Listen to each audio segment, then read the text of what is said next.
আরে ভাই, আমরা তো হলাম বন্ধু বন্ধু। কি চাই বলো তোমার? এই আমার বন্ধুর জন্য সব নিয়ে এসো আজকে। তুমি আর আমি মিলে। এই চল চল। অভিজিৎ, কি হয়েছে কি তোমার? কোন জায়গায় বসে আছো তুমি? আর কি ধরনের লোক আছে সাথে? চলো ওঠো, ওঠো, চলো বাড়ি চলো। কোথায় যাব? সিআইডি ব্যুরোই তো আমার বাড়ি ছিল, আর ওখানে যাওয়ার আমার পারমিশন নেই। স্যার, স্যার সব ঠিক হয়ে যাবে। আপনি আপনি এখান থেকে চলুন। সব ঠিক হয়ে যাবে? এর থেকে আর কি ঠিক হবে? আর এখন আমি সিআইডি অফিসার নই। কোনো হিউম্যান রাইটস, কোনো এনকোয়ারি কমিশন আমার কিছুই করতে পারবে না। সমস্ত অপরাধীদের খুঁজে খুঁজে মারব আমি। আর তোমরাও আমার কিছুই করতে পারবে না। আর না তোমার ওই এসএপি প্রদ্যুমান। যাও, তোমরা ওর কাছেই যাও। তোমাদের মুখ আমি দেখতে চাই না, যাও। অভিজিৎ, তুমি সজ্ঞানে আছো? তুমি জানো তুমি কি বলছো? আর ছাড়ো না ভাই। যদি তুমি সত্যিকারের বন্ধুই হতে না, তাহলে ওই দিনই প্রমাণ করে দিতে আজ এই সমস্ত ন্যাকামি করার কোনো প্রয়োজন নেই। কি বললে তুমি? নাটক? তোমার এটা নাটক মনে হলো? আবার কি? ঠিক বলেছ, একদম ঠিক বলেছ। স্যার, যাও যাও, তুমিও যাও।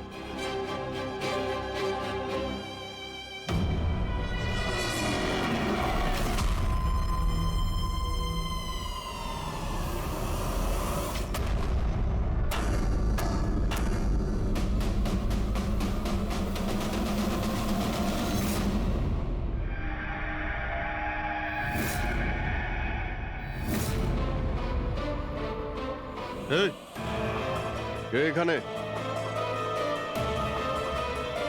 আমার চোখ কেন বেঁধে রেখেছো? বলো আমাকে, কোথায় নিয়ে এসছো আমাকে? কে তোমরা? এই, বলো আমাকে।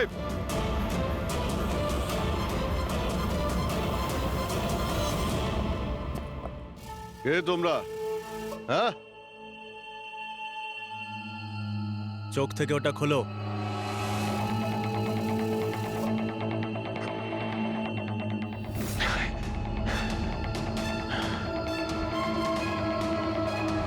তোমরা জানো কাকে কিডন্যাপ করেছো? একজন সিআইডি অফিসারকে। অভিজিৎ, তুমি আর এখন কোনো সিআইডি অফিসার নও।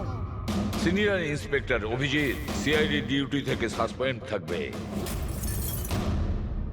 ভয় পেও না, আমাদের থেকে তোমার কোনো ভয় নেই। আমাদেরকে নিজের বন্ধু ভাবতে পারো। বন্ধু?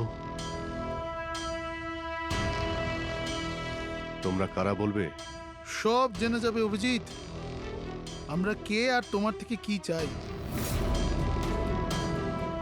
অন্ধকারে লুকিয়ে রয়েছো কেন? সাহস থাকলে সামনে এসো। আমরা অন্ধকারে আছি কারণ এই দেশ আর সমাজ আমাদেরকে আলোতে কাজ করতে দেয় না। তার মানে আমরাও তোমার মতো একজন আইনের রক্ষক, কিন্তু তুমি আইনের ছাতার তলায় কাজ করো আর আমরা ওর বাইরে। আমরা অপরাধীদের সরাসরি সুবিচার দিয়ে থাকি, না কোর্ট, না কাছারি, না এনকোয়ারি কমিশন, সোজা মৃত্যুদণ্ড। এক মিনিট, তোমরা কি বলছো? আমি আমি কিছুই বুঝতে পারছি না। চিনতে পারছো একে? এ তো মালবিকা, নামই সোশ্যালাইট, কিন্তু অনেক আতঙ্কবাদী সংগঠনের সঙ্গে যুক্ত। Good, next. একে আবার চিনব না? সবাই জানে ও রিয়েল এস্টেটের ব্যবসায়ী, কিন্তু তার আড়ালে ড্রাগসের ব্যবসা। উইলিয়াম? এ তো উইলিয়াম। 7টা মার্ডারের কেস আছে এর উপরে। That's right. কিন্তু এদের ছবি তোমরা আমায় কেন দেখাচ্ছ? আমার কাছে কি চাইছো? বলবো। প্রথমে তুমি এটা বলো যে যদি তুমি এটা জানতে পারো যে এই অপরাধীদের আইন কখনোই সাজা দিতে পারবে না, তখন তুমি কি করবে? যদি এরা কখনো শাস্তি না পায় তো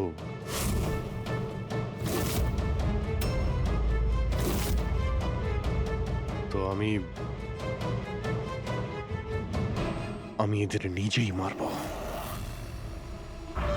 আর এমনিতেও কোনো অপরাধীদের বেঁচে থাকার কোনো অধিকার নেই। সবাইকে পিষে মেরে ফেলা উচিত, সবাইকে। Very good. তোমার ভেতরে এই রকমই উদ্যম আর সাহস দেখতে চেয়েছিলাম আমরা। আমি তোমার যন্ত্রণা বুঝতে পারি অভিজিৎ। যদি বালা ভুল করে মরেও যায় তাতে কি আর হবে? ছিল তো ও একটা অপরাধী, না? এবার তুমিই বলো অভিজিৎ, এত বছরের চাকরির এই যে পুরস্কার পেয়েছো তুমি, এটা কি ঠিক? এদের মতো অফিসারদের জন্যই আইনের নাম খারাপ হচ্ছে দেশে। আর মানবাধিকারকে মুছড়ে রেখে দেয় এই সব আইন রক্ষকরা। হাতে বন্দুক কি শক্তি এসে যায়? এনাদের মনে হয় কি যা খুশি তাই করবে? না, এটা একদমই ঠিক নয়।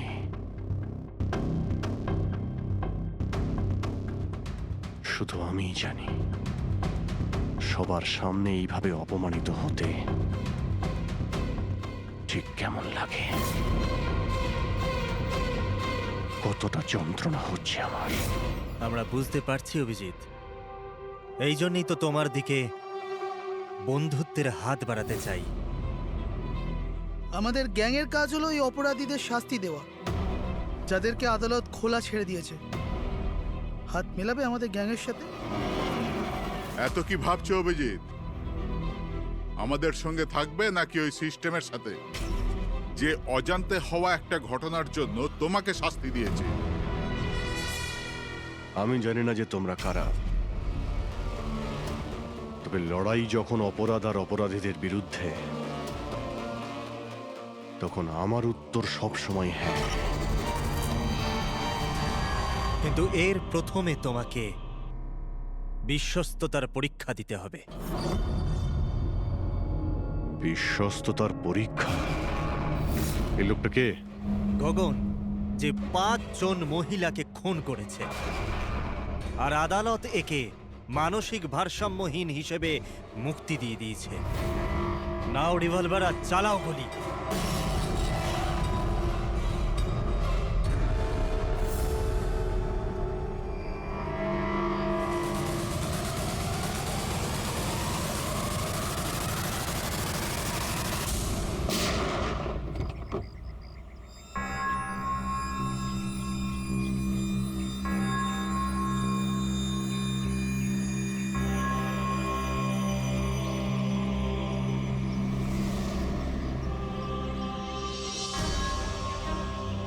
আমাদের ফোনের অপেক্ষা করবেন। আর হ্যাঁ, যা আপনার অসুবিধা হলো না, ওর জন্য সরি। আর একটা কথা মাথায় রাখবেন, ফোন সবসময় নিজের সাথে রাখবেন। যদি বাথরুম যেতে হয় তবেও।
আমি এসে গেছি।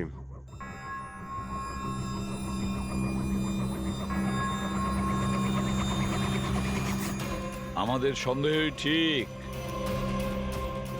মানে যে গল্পটা আমরা ফেঁদেছিলাম সেটা বিশ্বাস করেছে ওরা। এটা তো হওয়ারই ছিল। যে জালে ওরা ফেসেছে সেটার প্ল্যান আমরা 1 মাস আগেই করেছিলাম। তবে স্যার, এত নামী অপরাধীদের একের পর এক খুন হওয়া, এটা কোনো কোইন্সিডেন্স হতে পারে না। স্যার, এই সমস্ত অপরাধীদের নতুন শত্রু কে এসছে? সেটাই তো আমি ভাবছি দয়া। এই 5 জনের একটা শত্রু থাকবে সেটা সম্ভব নয়। কিন্তু স্যার, আলাদা আলাদা থাকলে তারা একসাথে হামলা করলো কিভাবে? পুরবি লোকগুলো আলাদা হতে পারে, কিন্তু গ্যাং একটাই, মোটিভও একটাই, খারাপ মানুষগুলোকে শেষ করা। কিন্তু আইনকে নিজের হাতে নিয়ে আলাদা আলাদা শহরে আলাদা আলাদা সময়ে খুন করা, এত লম্বা প্ল্যানিং কেউ একা করতে পারবে না। একদম ঠিক বলছো অভিজিৎ। মনে হয় তুমি কিছু পেয়েছো। হ্যাঁ হ্যাঁ বস। কি? বস, এটা একজন খুনির কাজ নয়, কারণ বেশিরভাগ ক্ষেত্রে এক একজন খুনির খুন করার পদ্ধতিটা নিজেদের পছন্দ মতো, কিন্তু এক্ষেত্রে সেটা হয়নি। এই দেখো, একে গুলি করা হয়েছে, গুলি অনেক দূর থেকে করা হয়েছে, কিন্তু সেটা সোজা এসে হার্টে বিঁধেছে, 1 ইঞ্চিও এদিক ওদিক নয়। আর একটা? একে মার্শাল আর্টের একটা বিশেষ পদ্ধতি দিয়ে মারা হয়েছে, খুবই বিপজ্জনক। একটা আঘাতেই শেষ। আর এই তৃতীয় মার্ডার? এই তৃতীয় ব্যক্তিকে বিষ দিয়ে হত্যা করা হয়েছে। একটা ছোঁচলো জিনিস দিয়ে বিষটা ইনজেক্ট করা হয়েছে সোজা আর্টারিতে। বিষটা খুব তাড়াতাড়ি রক্তে মিশেছে আর স্পট ডেড। তাহলে তৃতীয় মার্ডারটাও কোনো এক্সপার্টই করেছে স্যার? হ্যাঁ অভিজিৎ, প্রথম শার্প শুটার, দ্বিতীয় মার্শাল এক্সপার্ট, আর তৃতীয় জন খুব ভালো করে ইঞ্জেকশন দিতে জানে। তারা যারাই হোক, মানুষকে বিশেষভাবে মারার প্রশিক্ষণ প্রাপ্ত এরা, যেমন কোনো স্পেশাল এজেন্ট। আর হতে পারে এই গ্যাংয়ে এই ধরনের চিন্তা ভাবনা করার মতো আরো লোক আছে, যারা এই সমাজ থেকে অপরাধীদের সরিয়ে দিতে চায়। স্যার, যদি ওরা এত এক্সপার্ট হয়ে থাকে, তাহলে না ওরা কোনো প্রমাণ রাখবে, না কোনো সূত্র। ওদেরকে ধরবো কিভাবে? লোহাই লোহাকে কাটতে পারে পুরবি। এদের গ্যাংকে ধরার একটাই রাস্তা আছে, বালার মৃত্যুর নাটক। সবকিছু প্ল্যান অনুযায়ী হচ্ছিল স্যার। তারপরে ওরা আমাকে ট্রিগার প্রেস করে একটা লোককে মেরে ফেলতে বলে। আর তুমি ট্রিগারে চাপ দিয়েছিলে? Yes sir. চাপ দিয়েছিলে? Yes sir. এসব কি হচ্ছে? হ্যাঁ, বলেছিলাম না আমরা, তোমার পরীক্ষা নেওয়া হবে এটা দেখার জন্য যে তুমি এই কাজটাকে পরিণতি দিতে পারবে নাকি। আমায় কাকে মারতে হবে? এমন একজন মানুষ যে মানুষ বলার যোগ্যতা হারিয়েছে, দেশের উত্তরের রাজ্যগুলোতে ড্রাগসের ব্যবসা করে, আর জানি না এর জন্য কত যুবক নিজের জীবন বরবাদ করে দিয়েছে। তার নাম? নিজেকেও অনেক বড় বিজনেসম্যান মনে করে, কিন্তু ড্রাগ ডিলিং করাই হলো ওর আসল কাজ। একবার যদি ও শহরে ফিরে আসে, ব্যাস তারপরে ওর কাজ শেষ। নাম? নামে কি এসে যায়? গুলি মারবার ঠিক 1 ঘন্টা আগে তোমাকে বলে দেওয়া হবে যে কবে আর কোথায় গুলি চালাতে হবে। ট্রিগার কি করে টিপে দিলে? ওর যদি কিছু হয়ে যেত, মারা যেত তো? না দয়া, কিছুই হতো না। ওই বন্দুকটা হাতে নিয়ে আমি বুঝতে পেরেছিলাম ওই বন্দুকের মধ্যে কোনো গুলি ছিল না।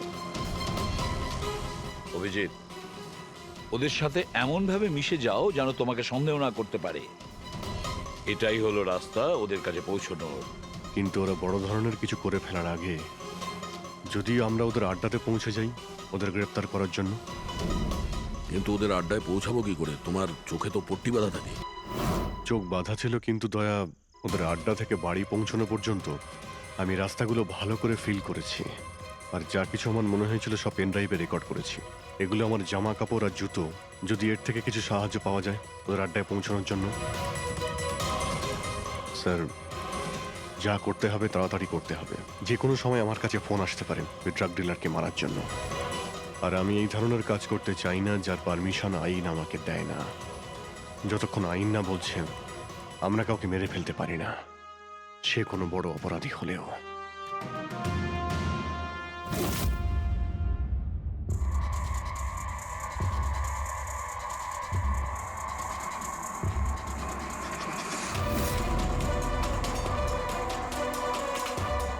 ভালো করে শুনুন, প্রায় 1.5 ঘন্টা লেগেছিল ওদের আড্ডা থেকে আমার বাড়িতে ফিরতে।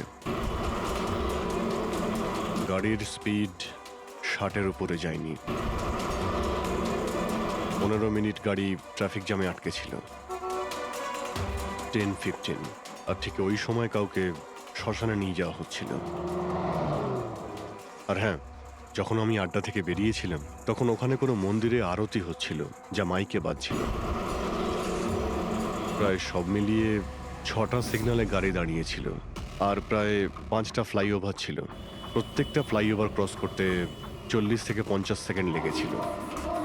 রেলওয়ে স্টেশন, একটা ফ্লাইওভারের নিচে রেলওয়ে স্টেশন ছিল যেখানে ট্রেনের অ্যানাউন্সমেন্ট হচ্ছিল। ও স্যার হ্যাঁ বলো। এই দেখুন স্যার, এই দেখুন, অনিকেত কুমার স্যার। সিবিআই 2 দিন আগেই ওর সঙ্গে কথাবার্তা বলেছে। স্যার, দেশে অনেক জায়গায় ও ড্রাগসের ব্যবসা করে। এখন কোথায়? ফ্রেডি স্যার দেখছেন স্যার। স্যার, হুম। এটা প্যাডি, ধান। ও ধান।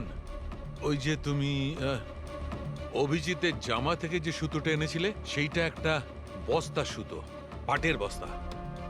তাহলে ধান আর পাটের সুতো, তার মানে হচ্ছে এটা কোনো গোডাউন, কোনো একটা গোডাউনকে আস্তানা বানিয়েছিল ওরা। এমন একটা গোডাউন যেখানে সবজি বিক্রি হয়, অথবা কোনো ধানের কল। স্যার, স্যার এই রুটটা নিয়েছে এরা। রুটটা সেই রকমই যেরকম অভিজিৎ স্যার বলেছে। আমার মনে হয় এটাই। গুড জব পুরবি। হ্যাঁ ডক্টর সালুকে, কি অভিজিৎকে আনাজের গুদামে রাখা হয়েছিল? অনিকেত আজকে সকালেই গ্রিস থেকে ফিরেছে, এখন অব্দি অফিসেও যায়নি। আচ্ছা, গ্যাং থেকে ফোন আসবে অভিজিতের কাছে, আসবে ফোন।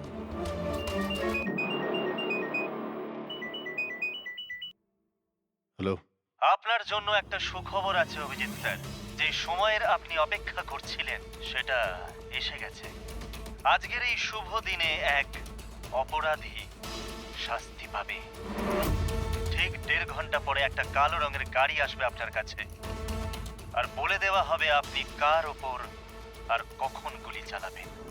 হ্যাঁ কিন্তু রাইফেল কোনটা? তাতে কি যায় আসে রাইফেল কোনটা? আপনাকে তো সিআইডি ট্রেনিং এ সব ধরনের ট্রেনিং দেওয়া হয়েছে, তাই না? হ্যাঁ, আমাকে সব ধরনের ট্রেনিং দেওয়া হয়েছে, কিন্তু আমার কাছে একটাই চান্স গুলি চালানোর। যদি আমি জানতে পারি বন্দুকটা কোন ধরনের তো একটু সহজ হবে। RS 451। ওকে, RS 451।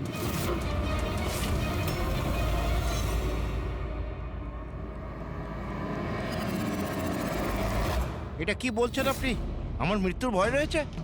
তাহলে আমি যাবোই না কোথাও, ঘরের মধ্যেই লুকিয়ে বসে থাকবো আমি। সমস্ত মিটিং ক্যান্সেল। অনিকেত, বাড়িতে লুকিয়ে থাকলে কোনো লাভ হবে না।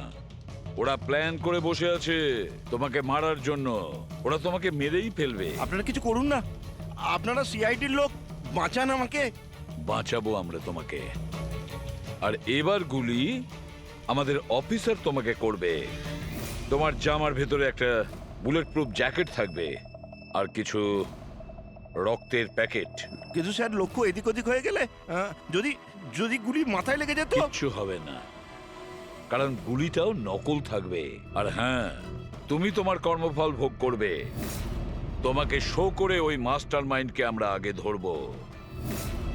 এবারে বলো, মিটিং এর জন্য কোথায় যাচ্ছিলে তুমি? পরের মিটিং 1 ঘন্টার মধ্যেই হবে। এই মলের বাইরে একটা লঞ্চে হবে। মলের বাইরে? হ্যালো, আমার মনে হচ্ছে মিশনটা ক্যান্সেল করতে হবে। কিন্তু কেন? বালা বেঁচে আছে।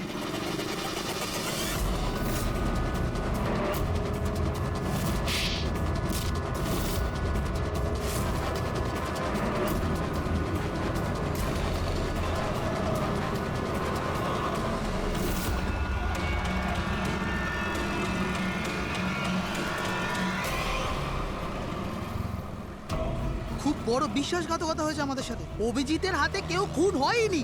প্ল্যান ক্যান্সেল করব না আমরা। সিআইডি আর অভিজিৎকে এই বিশ্বাসঘাতকতার চরম মূল্য চোকাতে হবে।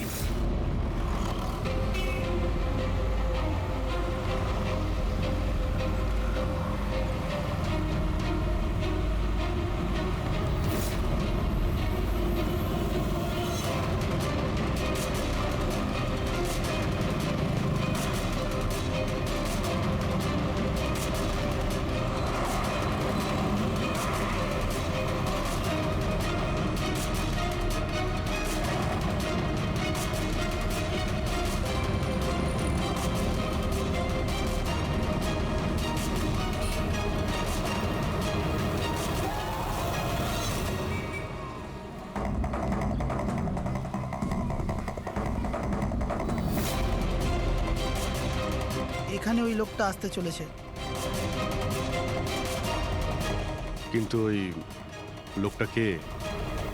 অপেক্ষা কর, জানতেই পারবি। চল তোকে ওই জায়গাটা দেখাই যেখান থেকে তোকে গুলি চালাতে হবে ওর উপর।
গোডাউন তো একদম খালি, কেউ নেই এখানে।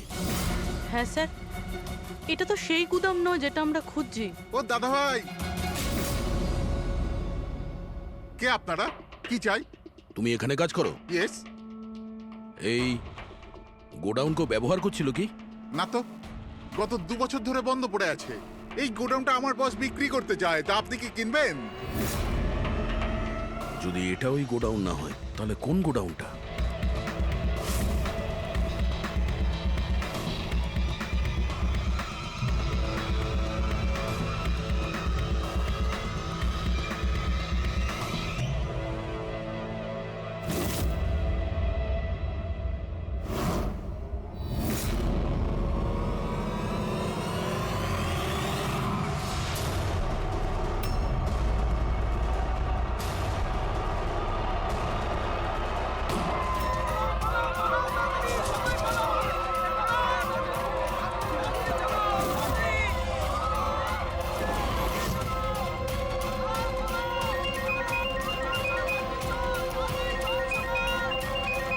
হ্যালো। অভিনন্দন অভিজিৎ, তোমার সাফল্যের জন্য। Aniket is finished. এবার দেখা করে অভিনন্দন জানাবো তোমাকে। ঠিক আছে, আসছি আমি।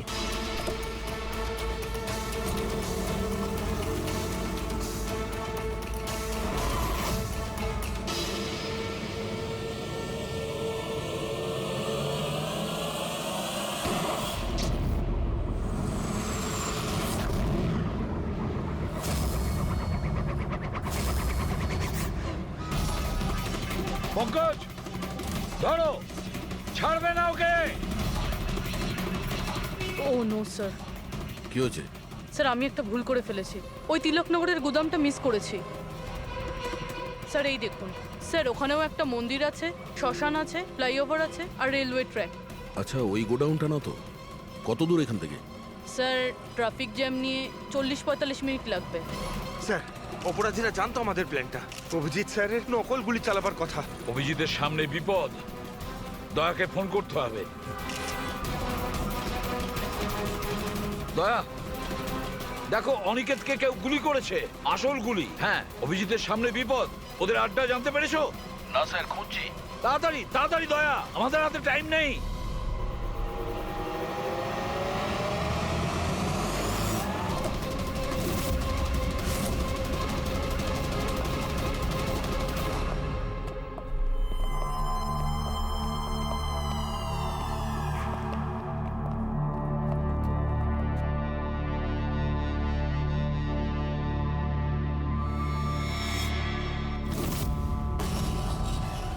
অনেক অনেক অভিনন্দন তোমাকে, ওয়েল ডান। অনিকেতের মৃত্যুর খবর প্রত্যেকটা নিউজ চ্যানেলে দেখাচ্ছে, আর এখন তুমি আমাদের বিশ্বাস জিতে নিয়েছো। এই জন্য এখন অন্ধকার থেকে আলোতে এসে তোমার সাথে নিজেদের পরিচয় করাবো।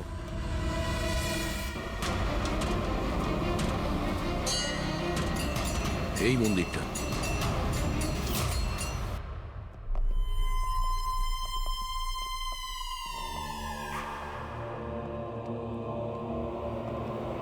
আমাদের প্যানেলিস্ট হলেন ex IB officer Sanjit sir, আর এক্স জাজ Mrs Mandira, ex army officer mister Ranbir. ও,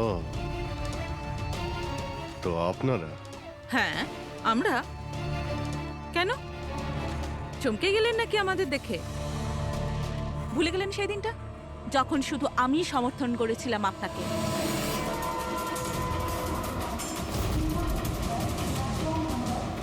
এই হচ্ছে রেলওয়ে স্টেশন। অভিজিৎ, আমাদের সবাইকার লক্ষ্য এক, অন্যায় সাফ করা। কিন্তু আপনাদের চতুর্থ সঙ্গী, ওনার কি হয়েছে? উনি কেন সামনে আসছেন না? আমি সামনে আসবো না, কারণ তুমি একজন বিশ্বাসঘাতক।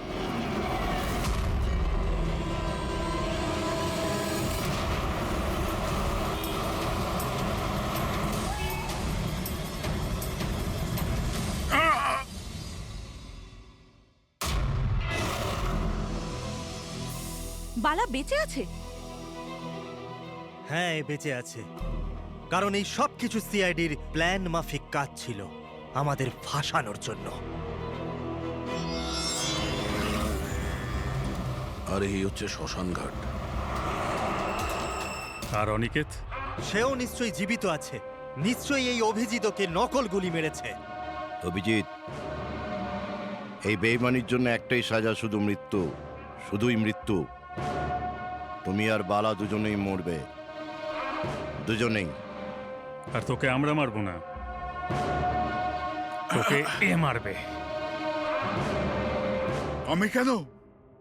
কেননা একজন বাহাদুর এবং সৎ ইন্সপেক্টরকে মারা আমাদের নীতির বিরুদ্ধে। চল, তুই মার, নইলে আমরা তোকে মারবো। ও তো আপনারা এমনিই মারবেন। না, আমরা তোমাকে আর একটা সুযোগ দেব। চালাও গুলি। নেবালা, পিস্তল নে। এই নে।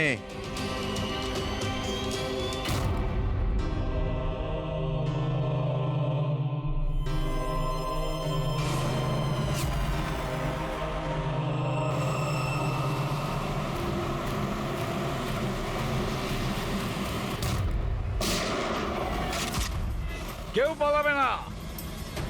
চল। আমি আপনাদের হোস্ট অভয় কুমার।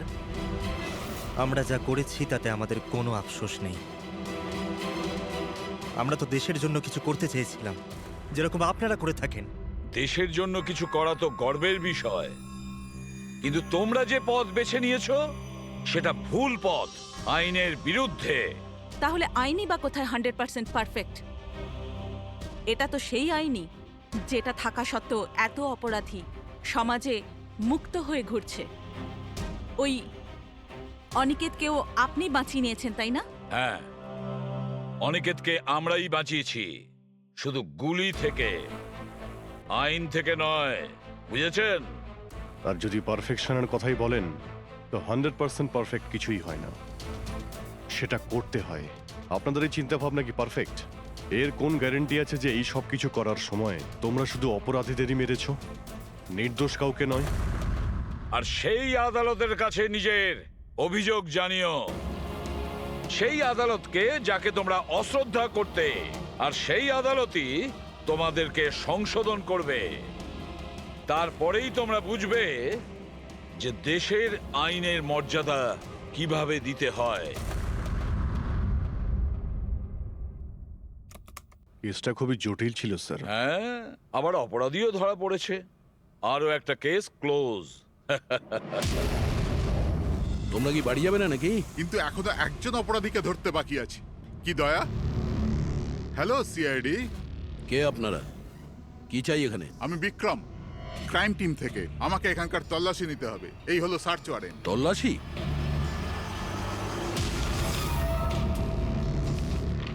আমাদের আপনাদেরকে অনুরোধ যে আপনারা সবাই আমাদের সাথে কমপ্লিটলি কোঅপারেট করতে থাকবেন।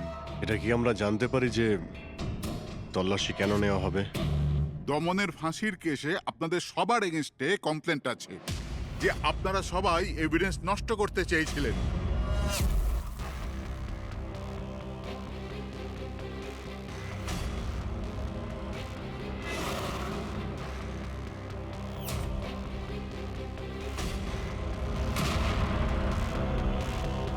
তল্লাশি শুরু করো। আপনাদের সবার ফোন রেকর্ড চেক করা হচ্ছে, আর আপনাদের সবার উপরে কড়া নজর থাকবে।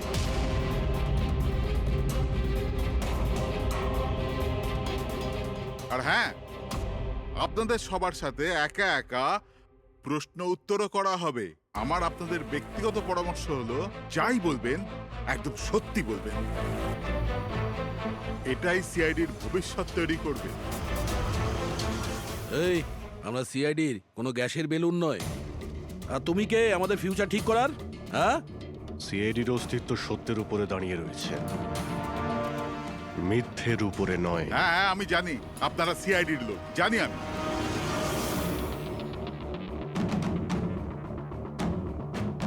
কিন্তু আপনারা যেই হন, আইনের ওপরে কিন্তু নয়। আর এখন সময় চলে এসেছে আপনাদের আইনটা মনে করা দরকার। হ্যাঁ, সেটা আমরা জানি যে আইনের ঊর্ধ্বে আমরা নই, আর আমরা আইনের সুরক্ষা করি।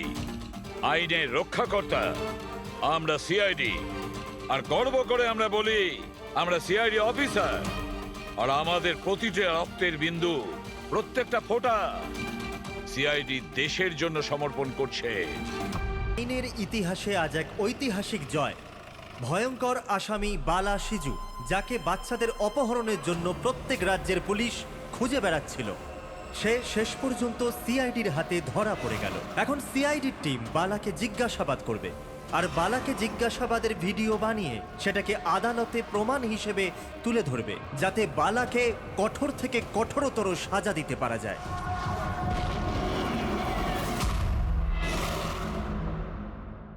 এক কাপ চা পাওয়া যাবে? ওই বাচ্চাগুলো কোথায় যাদের তুই বিক্রি করেছিস? আমি কোনো বাচ্চাকে বিক্রি করিনি। বাচ্চাটা দেশে আছে না বিদেশে আছে? আমার চাটা কোথায় গেল এসিপি স্যার? দেশে নাকি বিদেশে? চুপ!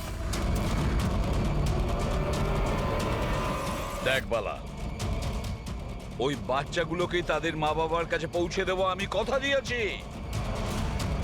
যদি ওদের কিছু হয় না, তোর অবস্থা আমি এমন করব যেটা তুই স্বপ্নেও ভাবতে পারছিস না।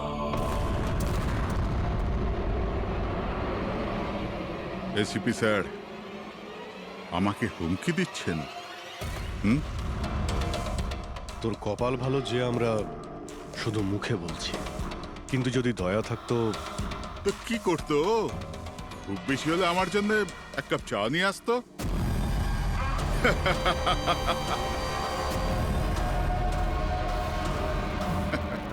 পা নিচে নামা। আরে ম্যাডাম, আপনি আমার জন্য চা বানিয়ে আনুন। তাছাড়া মেয়েদের কাজ ঘরেই হয়, এই সিআইডিতে কেন সময় নষ্ট করছেন আপনি? রবি, আর যদি আমার ম্যাডামের হাতের চা ভালো লাগে, হ্যাঁ, তো আমি ওর সাথে বিয়ে করবার ব্যাপারেও ভাবতে পারি। উকিল বাবু, এ কিন্তু বড্ড বাড়াবাড়ি করছে। কি তোর এত সমস্যা হচ্ছে কেন অভি? হ্যাঁ, তোর এই ম্যাডামের সাথে কোনো চক্কর চলছে নাকি রে? এটা কি করলেন আপনি? আমার ক্লায়েন্টের উপর হাত তুললেন আপনি?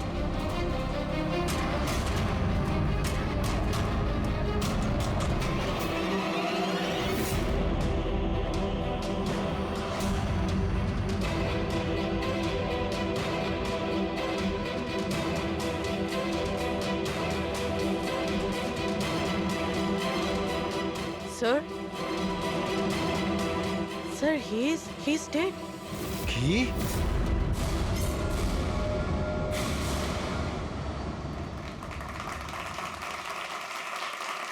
Good evening ladies and gentleman and welcome to প্রশ্ন উত্তর। আমি আপনাদের হোস্ট অভয় কুমার আপনাদের স্বাগত জানাই। আজকের বিষয় একটা বিতর্ক, যে আমাদের দেশের আইনের রক্ষাকর্তারা আইনের থেকেও কি বড়? আপনারা সবাই এটা নিশ্চয়ই শুনেছেন যে সিআইডির সিনিয়র অফিসার অভিজিতের উপরে বালা নামক এক ক্রিমিনালকে হত্যার অভিযোগ আরোপ করা হয়েছে। এই জন্য আমাদের মাঝে আজকে উপস্থিত আছেন নিজেই senior inspector Abhijit from the CID bureau, যার সাথেই এসিপি প্রদ্যুমান স্যারও, ওয়েলকাম স্যার, আর senior inspector Daya CID bureau থেকে। আমাদের প্যানেলিস্ট হলেন ex army officer mister Ranbir, ex IB officer Sanjit sir, আর এক্স জাজ মিসেস মন্দিরা, আর সঙ্গে আছেন ক্রাইমের senior editor Madan Kumar sir, আর সঙ্গে উপস্থিত আছেন সিনিয়র জার্নালিস্ট আর হিউম্যান রাইটস অ্যাক্ট্রেস। তাহলে আমি শুরু করতে যাচ্ছি হিউম্যান রাইটস অ্যাক্ট্রেসকে দিয়ে। বলুন, এই কেস সম্পর্কে আপনি কি বলবেন? এদের মতো অফিসারদের জন্যই আইনের নাম খারাপ হচ্ছে দেশে। একদম ঠিক। হাতে বন্দুক কি শক্তি এসে যায়? এনাদের মনে হয় কি যা খুশি তাই করবে। আর মানবাধিকারকে মুচড়ে রেখে দেয় এই সব আইন রক্ষকরা। হ্যাঁ, আমি তো বলি এদের থেকে বন্দুকটাই ফেরত নিয়ে নেওয়া উচিত। বন্দুক চালানোর নৈতিকতা কি হতে পারে এদের ধারণাই নেই। আমি তো এটা বলবো যে এরা একটা সিম্পল কথাকে রং চড়িয়ে বলছে। বালা সিআইডিদের সঙ্গে খারাপ ব্যবহার করেছিল, আর এর মধ্যে যদি হাত উঠেই যায়, তার মানে তো এই নয় যে অভিজিতের ওপর খুনের দাগ লাগিয়ে দেওয়া হবে। আর যদি কোনো অপরাধীর হাতে হতো এই খুন, তো তাহলে কি আপনি ছেড়ে দিতেন? বা সাধারণ মানুষের হাতে? না তো। তাহলে যে নিয়ম সাধারণ মানুষের জন্য রয়েছে তা সিআইডির জন্য কেন হবে না? মিস মন্দিরা, আপনি কখন থেকে চুপ করে বসে আছেন? এই বিষয়ে আপনি কি বলতে চান? অভিবাবু, আমি এই জন্য চুপ রয়েছি যে যেই সিআইডির বাহাদুরির প্রশংসা লোকেরা করে থাকে, তাদেরকে আজ এখানে অপমান করাটা ঠিক হচ্ছে কি? দেখুন, আমার মনে হয় তর্কের কোনো শেষ নেই। যে অভিজিৎ ঠিক না ভুল, এগুলো নিজস্ব ভাবনার উপর নির্ভর করে। এখন আমি কথা বলতে চাই এসিপি প্রদ্যুমান স্যারের সাথে, যার লম্বা কেরিয়ার দেশের প্রতি দায়িত্ব এবং কর্তব্যে পরিপূর্ণ। এই কেসেতে আপনি কার পক্ষ নেবেন? সিআইডির অভিজিৎ স্যারের, নাকি আইনের পক্ষ নেবেন? দেখুন, আজ পর্যন্ত আমি বরাবর আইনকে সমর্থন করেছি, আর পরেও সমর্থন করব। আমি ন্যায়ের পক্ষেই। আর এ কথা বলার কাউকে আমি সুযোগ দেব না যে আইন সিআইডির জন্য একরকম আর সাধারণের জন্য অন্যরকম। যতক্ষণ না এনকোয়ারি কমিশনের ডিসিশন জানাচ্ছে, ততক্ষণ senior inspector Abhijit CID duty থেকে সাসপেন্ড থাকবে।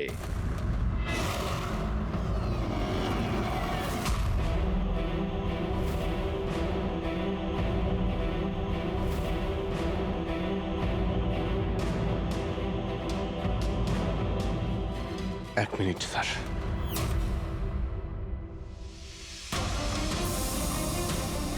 স্যার আমার ব্যাপারে লোকেরা কি বলল তাতে আমার কিছুই যায় আসে না। এইমাত্র আপনার মুখ থেকে যা শুনলাম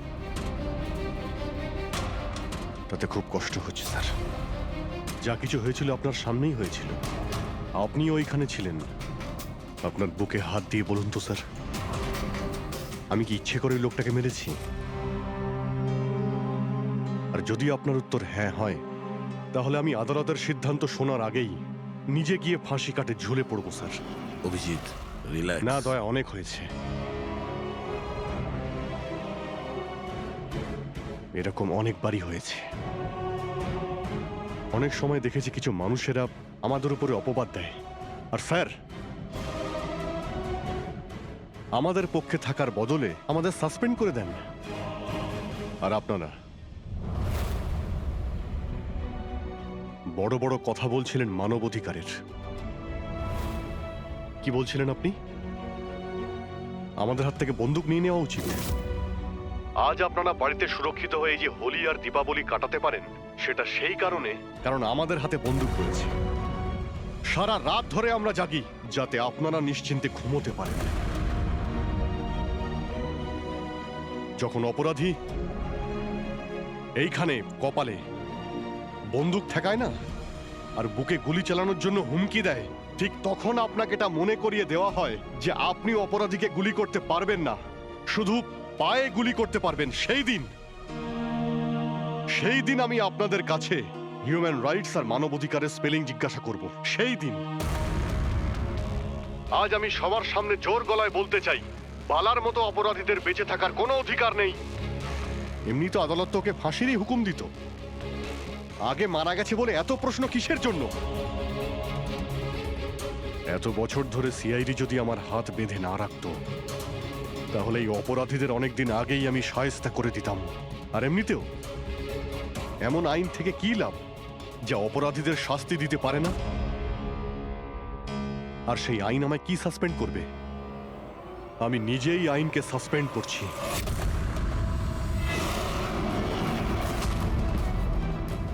মনে সাহস আর পকেটে রেজিগনেশন নিয়ে আমি সবসময় করি।